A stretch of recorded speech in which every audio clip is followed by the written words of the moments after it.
Good morning, Intenders. Good morning. Welcome and welcome back to Morning Intentions. Today is Wednesday, June 10th. Thank you for joining us for this month of curiosity and the art of enjoying life. Annette, are you getting more curious? Are you enjoying life even more? I am. And after the podcast yesterday, I had some time and I went and got a few of my poetry books that you have given me. And I have a poem that I might get to reading today. But then I also rediscovered, I think I'm pronouncing his last name, Randy Pausch. And he's the author of the book, The Last Lecture. And then on YouTube, you can go and watch his last lecture.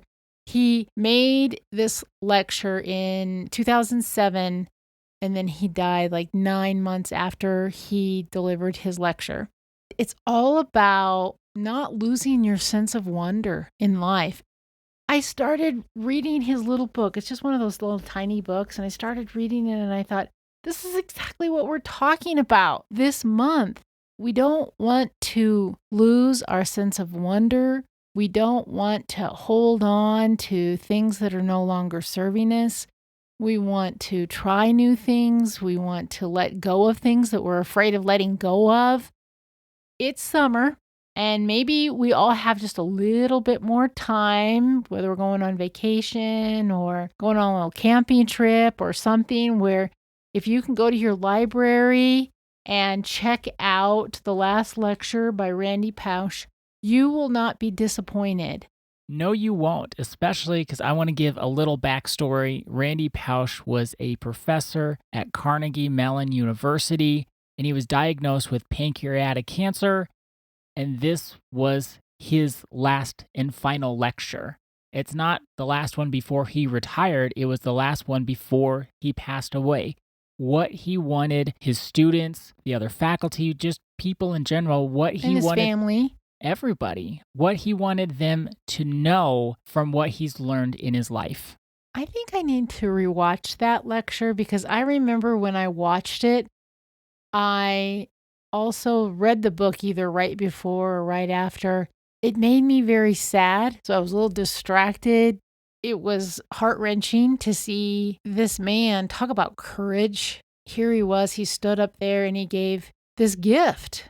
This is what I've learned in life. This is what I want you all to know. This is the legacy that I want to leave behind.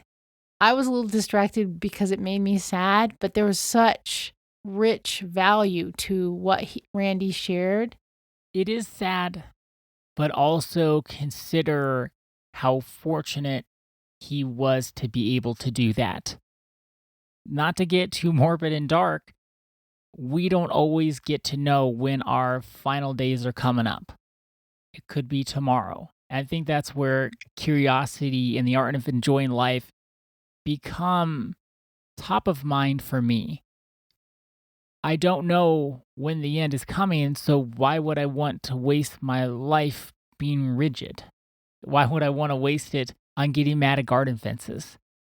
Why would I want to waste it doing a to-do list of dusting, vacuuming, and cleaning the garage when I could read some poetry that would really make my heart sing? And dusting and vacuuming the same rooms over and over because they get dusty and they get dirty, so you got to do them again sometime.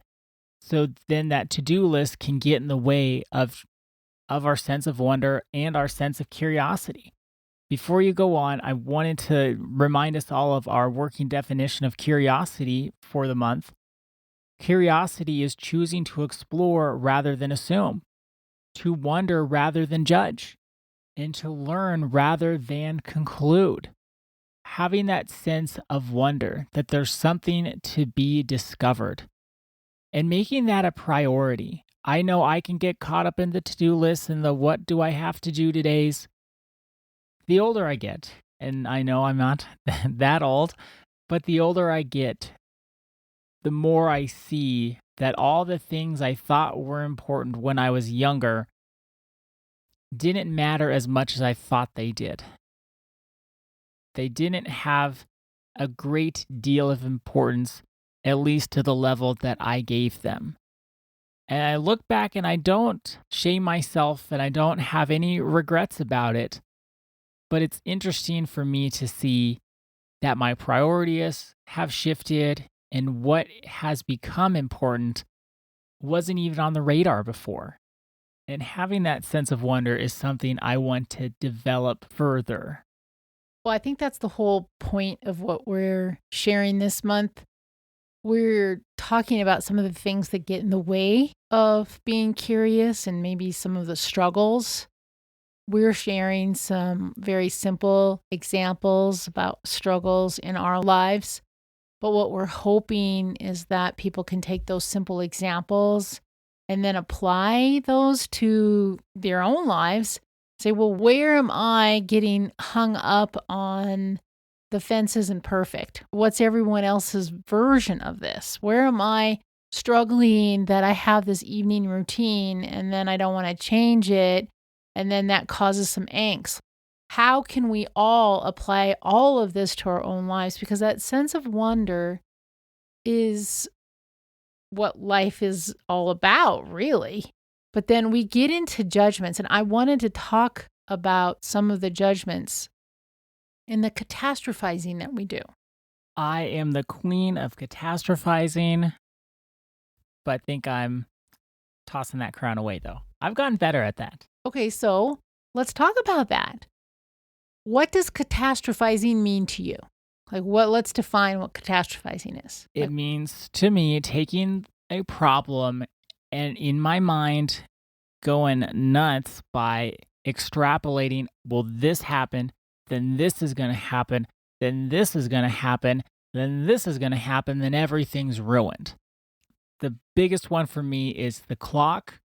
Well, if I have all this to do today, and I know whatever task is going to take the most amount of time, that means I got to get all these other tasks done by 2:30. Otherwise, it's going to be a very long day, in which I'm not really too much of a fan of getting into the 9 and 10 o'clock days. I don't enjoy those as much. I know sometimes they're necessary. I get that.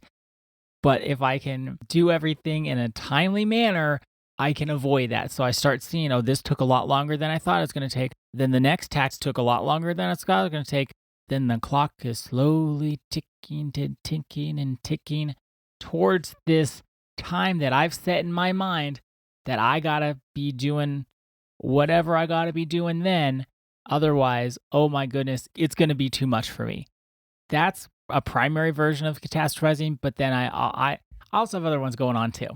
How does catastrophizing serve you? Good question. It doesn't. So I work with you, and yes, you do.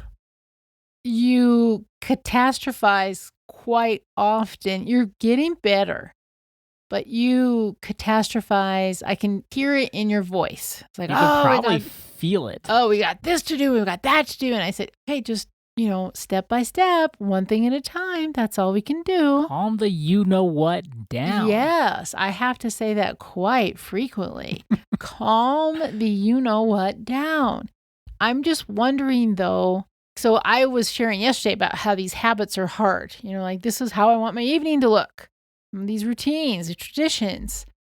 Then when we get into judgment now, catastrophizing is a judgment. Oh, this is not turning out the way I want it to be, or this is how it's going to be because of this, what just happened. Today, I know we're out of time, but I want you, if you would, think about this during the day and think about how catastrophizing serves you. And then I have a Mary Oliver poem just for you, Ada. Well, let's have that be our curiosity question for today for everyone, not just me. How does catastrophizing serve you? How does catastrophizing serve you? And if you look at yourself and say, I don't do that, I'm not a catastrophizer, check it a little more. Maybe you are more than you think. You could call yourself just a worrier. If you're a worrier, and also you can check in and ask, how does it feel to be around a catastrophizer? Because stressful. I'll answer that for us already. Okay, I'll do our gave homework you an answer. for us. Stressful. What else? Thank you so much for joining us today. Our day is better because you are part of our day. See you tomorrow. See you then.